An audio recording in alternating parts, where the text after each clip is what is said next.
Norway کے شہر Oslo میں international health and social group نے مختلف تنظیموں کے تعاون سے کانفرنس کا انعقاد کیا، جس میں بزرگ شہریوں کے عالمی دن کی مناسبت سے کہا گیا ہے کہ عمر رسیدہ افراد معاشرے کا قیمتی سرمایہ ہیں، ان کی قدر کرنی چاہیے۔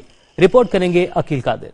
ناروے کے شہر اوسلو میں international health and social group نے مختلف تنظیمات کے تعاون سے ایک کانفرنس کا انعقاد مرکزی جماعت اہل سنت کے مرکز پر کیا۔ پروگرام کی مہمان خصوصی اوسلو کی میئر ماریاننے بورگن تھی۔ کانفرنس میں جن دیگر اہم شخصیات نے شرکت کی ان میں پیر سید نعمت علی شاہ بخاری، انّے لیسے کرسٹیانسن، رائدن انگے بریتسن، محمد راجہ اقبال، شیخ خالد محمود، غلام سرور اور دیگر شامل ہیں۔ کانفرنس سے ماریاننے بورگن نے خطاب کرتے ہوئے کہا کہ اوسلو شہر میں 200 سے زائد زبانیں بولی جاتی ہیں اور یہ اس بات کا ثبوت ہے کہ اوسلو میں مختلف اقوام اور مذاہب کے لوگ پرامن زندگی گزار رہے ہیں۔ انہوں نے 70 کی دہائی میں آنے والے پاکستانیوں کو بھی خراج تحسین پیش کیا اور ناروے کی ترقی میں ان کے کردار کو سراہا۔ طیب چودھری نے خطاب کرتے ہوئے کہا کہ اس دن کو منانے کا مقصد عوام الناس میں بزرگ شہریوں کے مسائل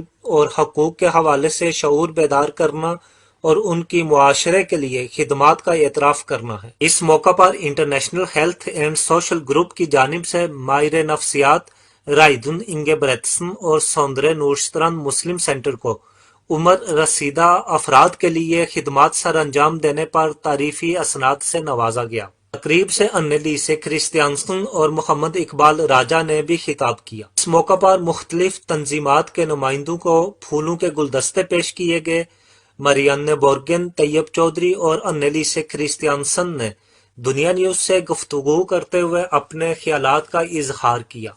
I'm so happy for this, seminar today, which is about elderly health and inclusion in the Norwegian and Oslo society. I'm so happy to be here because I really believe in having a dialogue and to learn from each other, to listen to each other, to secure that we have respect for human rights and for human dignity. So I think having these sort of seminars is so important for our city, for our country, and for also developing services for the people when they need something from Oslo as a society. We can build that together and find good solutions for the future challenges. So thank you so much for inviting me.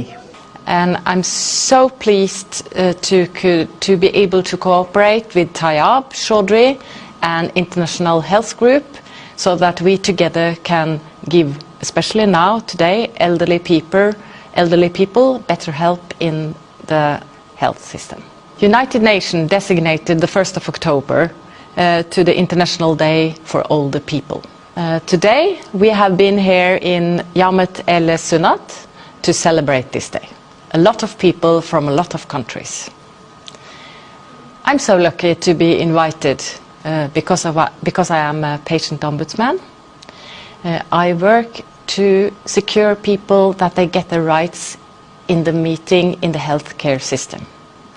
If you don't get the help you need in the health secure system, you can come to our office.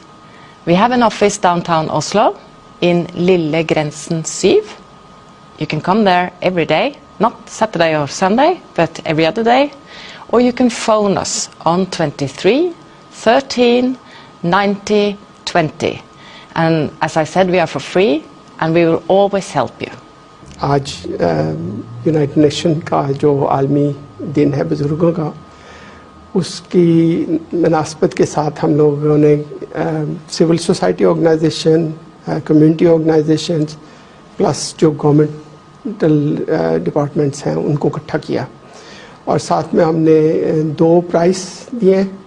ایک price دیا ہے کہ ایک researcher کو جنہوں نے اس پہ minorities کا جو ہیلتھ ایشوز ہے اور ایلڈری ایشوز اس پہ کام کیا ان کو، اور ایک پرائز گیا ہے سوندرے نورسترند مسلم سینٹر کو کہ جنہوں نے اپنے پاؤں پہ کھڑے ہو کے اپنے ریسورسز کے ساتھ ایک سینٹر جو ہے نا وہ بنایا، اور اس کے اندر بھی ہماری ڈفرینٹ ایکٹیویٹیز ہوں گی۔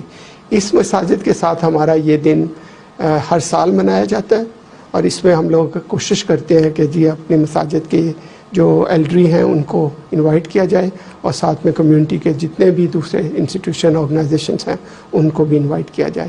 اور اس سے فرق یہ پڑتا ہے کہ ایک ڈائلاگ ہوتا ہے, ایک تو ان کو نالج آتا ہے اور دوسرا ہمارا ایک ڈائلاگ ہوتا ہے جو ہمارا ہیلپنگ ہینڈس جو ڈپارٹمنٹس ہیں ان کے ساتھ کہ جی ان کی نیڈس کیا ہیں, ان کے رائٹس کیا ہیں, اس کے مطابق ان کو بھی باور کرنا, ان کو آگاہ کرنا, یہ ہمارا رول ہے.